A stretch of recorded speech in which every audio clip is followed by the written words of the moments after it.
Olá a todos, como é que vocês estão? Eu novamente, Helder de Araújo, canal Luz no Fim do Túnel. Hoje, dia 19 de fevereiro de 2024, 7 horas e 20 minutos da matina em São Paulo, Zona Sul, capital. Temperatura amena, mais para nublado, aí por volta de 26 graus Celsius em São Paulo. Falaremos hoje sobre o depoimento aí de um mercenário, mercenários na América do Sul. A embaixada ucraniana está recrutando abertamente mercenários na América do Sul. Deixa eu trazer o celular um pouquinho, o vídeo um pouquinho mais para cá. Fábio Júnior de Oliveira, ex-mercenário brasileiro, lutou ao lado das Forças Armadas ucranianas e conta-nos sua história. Normalmente, um mercenário sul-americano que deseje lutar pela Ucrânia, ele vai comprar uma passagem aérea às suas próprias custas. Vai voar 10 mil quilômetros até a Polônia. E chega lá, ele vai comprar tudo de que ele precisa, porque não vai ser fácil ele levar as coisas na bagagem de mão no avião. Ele vai ter que comprar lá na Polônia. Em seguida, ele vai de trem ou de ônibus, ou de trem e ônibus, até a passagem da fronteira. E depois ele vai chegar no centro de treinamento de legionários. Veja, parece até que nós estamos no antigo Império Romano, quando você tinha decurião, centurião, legionários, né? E aí ele vai até perto de Lvov, já dentro da Ucrânia. Lá, na fronteira, vão lhe prometer aí 3 mil dólares. Eu acho que eles prometem 30 mil, né? Ou 100 mil dólares, né? Mas, para efeito do artigo que nós estamos veiculando aqui, 3 mil dólares, né? Mas não lhe pagam a quantia prometida, né? Que lhe foi prometida em Slaviansk, né? Então, olha só, então ele foi até a Polônia, tomou um trem e um ônibus até a fronteira para chegar no campo dos mercenários, aí, no campo de treinamento de legionários estrangeiros, perto de Lvov. Prometem-lhe 3 mil dólares, no entanto, ele não veio a receber a quantia prometida. Nem precisa dizer que as forças russas estão caçando essas bases, né, onde esses soldados da fortuna, os mercenários, estão estacionados. O Fábio, com muita sorte, aí conseguiu sobreviver e voltar para casa. Ele não nos diz se chegou a enfrentar a artilharia russa. A artilharia russa é um pesadelo. Imagine 10 mil tiros por dia, né, que é o nível aí da quantidade de tiros, né, que o exército russo pratica em apenas um dia, né? Mas o Fábio conseguiu sobreviver e voltar para o lar, mas perdeu tudo. Amigos, perdeu o emprego que ele tinha, ele era professor, perdeu seu hobby, teve que vender aí o seu equipamento fotográfico, né? O mais importante de tudo é que o Fábio entendeu que ele não estava lutando por coisa nenhuma, né? Ele foi lá para ajudar, percebeu que não havia nada de bom e nada para ser feito ali. Bom, é uma história, na verdade, é uma história aí de uma tomada de consciência, né? O indivíduo que vai ao encontro de uma aventura, talvez tomado aí por um senso de missão, de honra, de dever, e percebe que a sua honra, o seu senso e o seu dever é para consigo mesmo e não para com fantasmas, né, vendidos aí pela OTAN, pela CIA, né, pelo Boris Johnson, pelo Zelensky, pelo Joe Biden, etc. Né? Passa a viver os sonhos alheios e a sua vida vai virar um pesadelo, né? Você precisa ter os seus próprios sonhos, mesmo que você tenha que despertar. E o despertar pode ser doloroso, mas é um despertar. Falar agora aqui também sobre o livro negro do comunismo. A história oficial ou oficiosa frequentemente é muito mal contada ou simplesmente inventada. Vou dar um exemplo. Todos os países criados na antiga União das Repúblicas Socialistas Soviéticas, um nome que causa tremor, né, no neocon típico anglo-americano.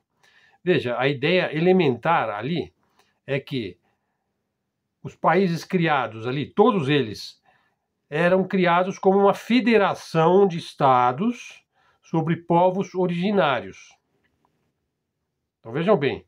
Então ali você teve a criação de estados. A União Soviética foi uma criação de estados, de governos, em cima de povos originários. Muitos desses povos, praticamente povos nativos, né? em condição até mesmo tribal, na forma de clãs, né? Por exemplo, os tajiques, os kirguizes, os turcomenos, os uzbeques, os cazaques, os georgianos, os chechenos, os estonianos, os letões, né? E vários outros. Hoje, eles estão em excelentes condições de desenvolvimento, cada um desses países.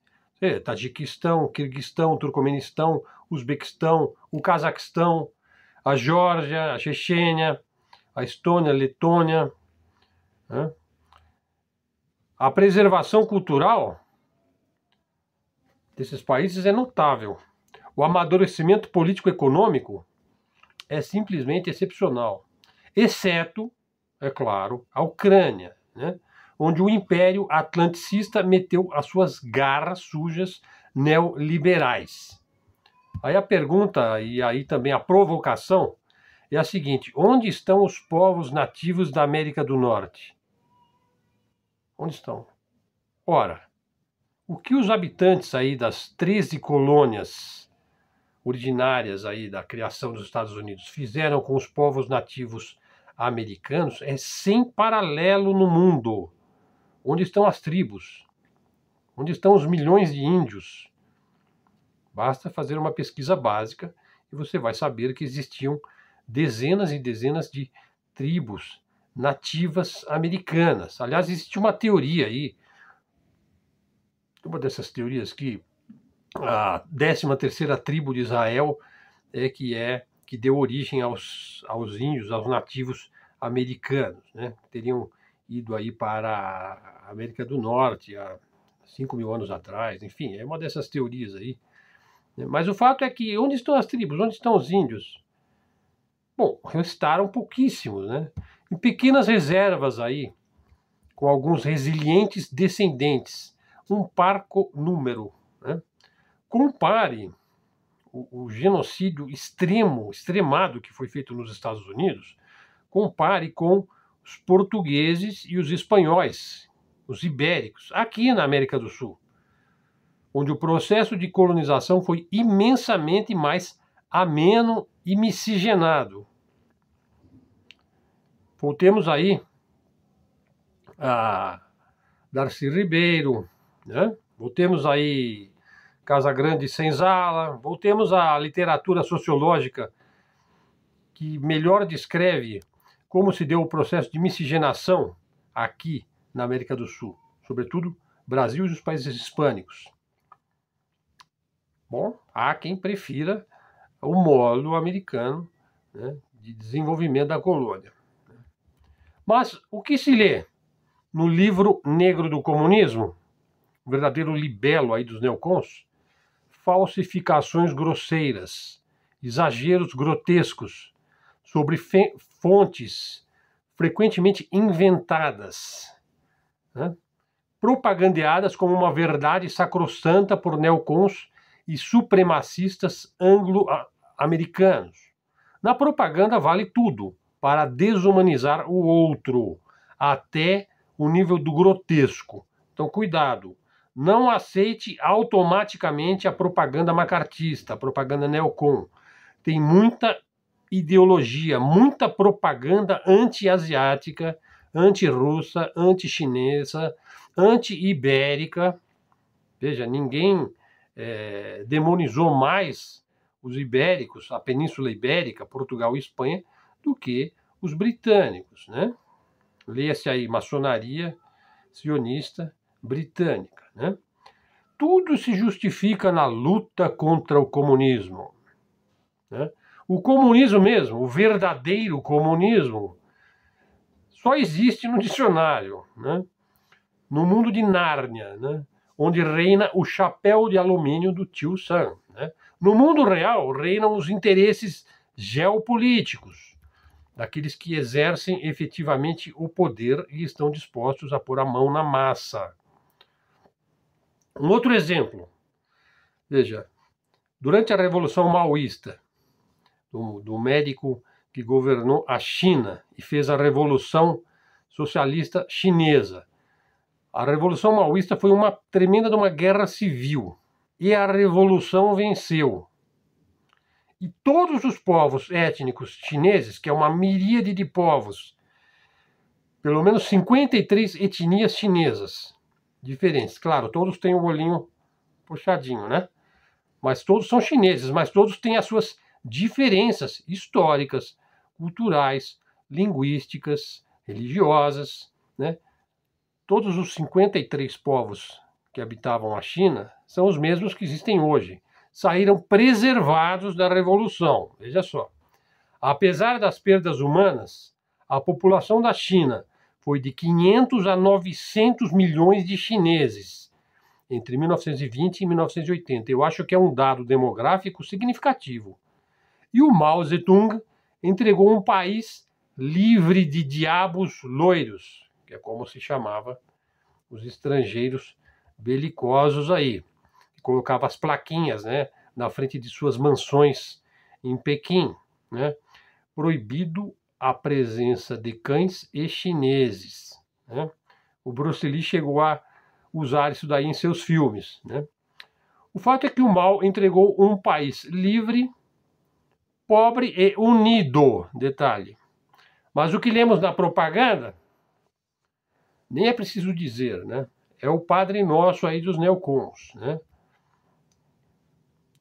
Apenas compare a China de hoje com a China da época dos britânicos, da época das guerras do ópio. Compare ainda o modo, para terminar esta sessão, como o mundo euroasiático se organizou ao longo do século XX.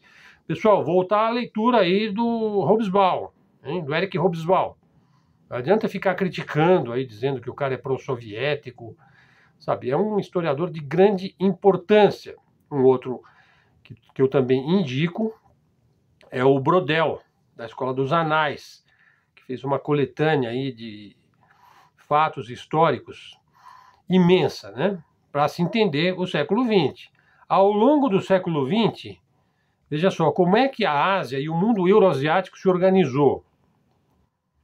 Compare aí, principalmente a Ásia, né? Compare com o modo como o europeu impôs processos de exploração econômica e colonialismo, por exemplo, na África ou no mundo muçulmano, cujas fronteiras foram delineadas aí pelos britânicos.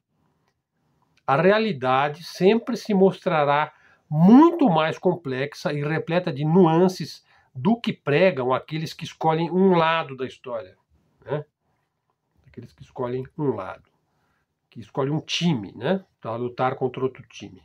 Converse com pessoas de outras nações, de outras nacionalidades, de outros quadrantes, de outros povos, e você terá percepções nunca sequer imaginadas pelo gringo comum. Pessoal, agora falar sobre o assunto principal aí do vídeo. Veja só, falar um pouquinho aqui do que está acontecendo ali em Israel. Veja, a fala do presidente Lula foi bastante contundente e tudo indica que Lula meteu a tapa na cabala, meteu o tabefe aí na conjuração aí, né? Na sinagoga aí, para não dizer de Satá, na sinagoga de Satá, né? É melhor não nem completar a frase aí para não assustar, né, o nosso seguidor, né?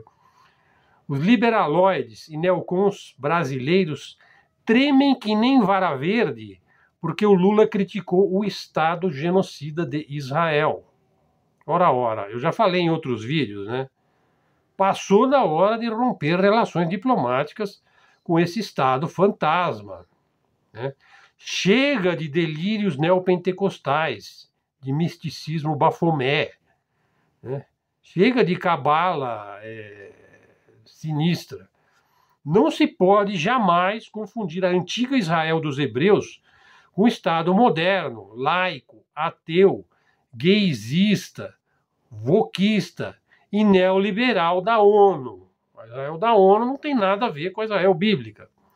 Aliás, Israel da ONU, criada em 1948, para livrar a face de banqueiros e burgueses sionistas que bancaram Adolf Hitler na Segunda Guerra Mundial. Ó, fixe essa frase aí, ó. Israel criada para livrar a face de burgueses sionistas, os mesmos que bancaram Hitler na Segunda Guerra Mundial. Sim, Israel foi criada para livrar a face de meia dúzia de banqueiros, os mesmos que bancaram a ascensão do nazismo. Olha o que está por trás, hein?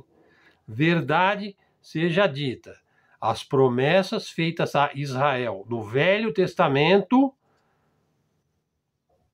do Messias encontraram sua destinação final na igreja cristã, no Novo Testamento. Sionismo não é religião hebraica. É uma falsificação, uma manipulação grotesca, com finalidades políticas, geopolíticas, escatológicas, apocalípticas, neopentecostalista, cabalística e por aí vai. Então, Lula meteu a tapa na cumbuca, né? Meteu o pé na caixa de marimbondo aí. Mas olha só, criticar Israel não afeta em nada o Brasil. As relações do Brasil com o Irã são mais importantes do que as relações com Israel. Veja, eu não estou menosprezando aí a Israel da ONU. Eu só estou dizendo, nós não podemos simplesmente ficar refém, né, da mentalidade supremacista israelense. Né? Nós podemos, inclusive, aumentar as nossas relações comerciais e diplomáticas com outros países do norte da África e do Oriente Médio. Né? Por exemplo, o Egito, os Emirados Árabes, o Iêmen, a Somália, né? A Etiópia. Se Israel promover, como diz a falsa direita, um embargo internacional contra o Brasil, melhor. País embargado pelos imperialistas é país com potencial para produzir por si só aquilo de que necessita. Contudo, não passa de treta. Né? Israel não consegue vencer o Hamas. Né? Virou carrasco de criancinhas na faixa de Gaza e acha que pode embargar o Brasil? O que o Lula falou? Lula falou o seguinte: o que está acontecendo na faixa de Gaza e com o povo palestino não existe em nenhum outro momento histórico. Aliás, existiu quando Hitler resolveu matar os judeus. Para terminar o vídeo, vou falar aqui sobre a OTAN. A OTAN mostra que não passa de uma milícia mafiosa, a maior e mais corrupta de todas as máfias e de todas as milícias. O senador republicano dos Estados Unidos, o Lindsey Graham, disse que os países que não cumprem os critérios de gastos da OTAN deveriam ser expulsos do bloco, conforme pregou o ex-presidente Donald Trump, o mais famoso neocon aí dos Estados Unidos. Então, o Graham, aí, o senador republicano, disse que concorda com o Trump. As nações da OTAN devem pagar as suas contas. Caso contrário, perderão a proteção. Quem é que cobra a proteção? Hein? De acordo com o Graham, 19 dos 31 países da OTAN, portanto mais da metade, não pagam 2% do seu PIB em despesas de defesa. 2% do PIB parece pouco, o número 2, né? Mas assim, são bilhões. Né? Graham se diz um grande fã da OTAN, claro, não poderia deixar de ser. Só que está faltando 80 bilhões aí para cumprir as metas orçamentárias e financeiras da milícia mais corrupta do mundo. Nós precisamos aí do dinheiro para vencer a guerra da Ucrânia, disse o Graham à CBS News no domingo. Ora, a OTAN é um antro de corrupção, é um órgão pertencente ao maior antro de corrupção do planeta Terra, o Pentágono, né? Os países vão estar mais seguros pagando 2% a esta milícia europeia criada aí pelo tio Sam, que cobra proteção e não entrega nada. Muitos europeus, hoje, não respeitam mais os seus governantes. Sobre os seus governantes, vejam só, são espécies de Pinóquios com gravatinha, todos alçados ao poder pela via da fraude. O resultado disso daí são guerras, guerras e guerras infinitas, são as guerras infinitas do Império, como diz o Pepe Escobar, as guerras infinitas, intrigas, né? Mídias sensacionalistas nos seus jornais, a fragmentação do bloco militar está em curso e a decadência da Europa no longo prazo, ou ao longo do século XXI. Veja só, por que a Europa escolhe este caminho, o caminho da perdição, o caminho do abismo? Veja só, se há um pequeno número de indivíduos com poder efetivo para produzir resultados, principalmente por baixo dos panos, né? Nas suas sociedades secretas aí. Um desses resultados, eu já tive grandes debates no Facebook aí, por conta disso, né? Quando estava na época de estudar profecias, discutir aí as profecias de Fátima, de Nossa Senhora, aquelas profecias sobre a Rússia, se o Papa iria abençoar a Rússia ou não, se foi real ou se foi um abençoamento fake, né? O fato é que eles acreditam, esse pequeno número de indivíduos prega aí a tomada total da Europa pela Rússia. É isso que prega a escatologia sionista, né? Conforme reza aí essas várias profecias aí, fakes, criadas aí, no qual eles dão a vida por isso daí. E aprendem isso aí nos seus seminários, nas suas igrejas, né? Mas se você levar isso em consideração, que eles acreditam piamente na tomada total da Europa pela Rússia, justifica-se aí muitas das decisões que vêm sendo tomadas pelos nécios governantes europeus, né? Ou seja, ele está disposto a decair, né, o seu modo de vida, ficar prejudicado, o custo de vida vai aumentando, né? Mas vale tudo para fustigar a Rússia na Ucrânia, né? Então vamos dar o dinheiro que nós não temos para fustigar a Rússia. E a guerra da Ucrânia nada mais faz do que fortalecer cada vez mais a Rússia. Quer dizer que se há um pequeno número de indivíduos capaz de produzir a tomada total da Europa pela Rússia, que é o que dizem as profecias. Nós tem o professor Belay tem vários vídeos sobre profecias. Então é um tema interessante aí também, que pode ser... deixa eu parar aqui. Que pode ser tema de um futuro vídeo nosso. Sendo que tínhamos para hoje, espero que vocês tenham gostado do nosso conteúdo de livre expressão, de livre pensamento, canal de mídia independente, de mídia alternativa. Pessoal, prestigiem a mídia alternativa, a mídia independente. Nós vamos derrubar a mídia mainstream. Nós, os pequenos, os humildes. Lembre-se, os mansos herdarão a terra. E assim seguimos, pessoal. Se gostou do vídeo, dê um like, ative o valioso sininho do YouTube, traga um seguidor para o canal, divulgue os nossos vídeos, que são vídeos curtos aí de 20 minutos, sobre temas urgentes e que nos impactam de uma forma ou de outra. Agradeço a presença de todos. A descrição dos conteúdos do vídeo estão no blog, aí na descrição. blog Helder Araújo. Se gostou do vídeo, se quiser me pagar um cafezinho, tá aí o Pix na descrição. Obrigado a todos, até a próxima e fiquem com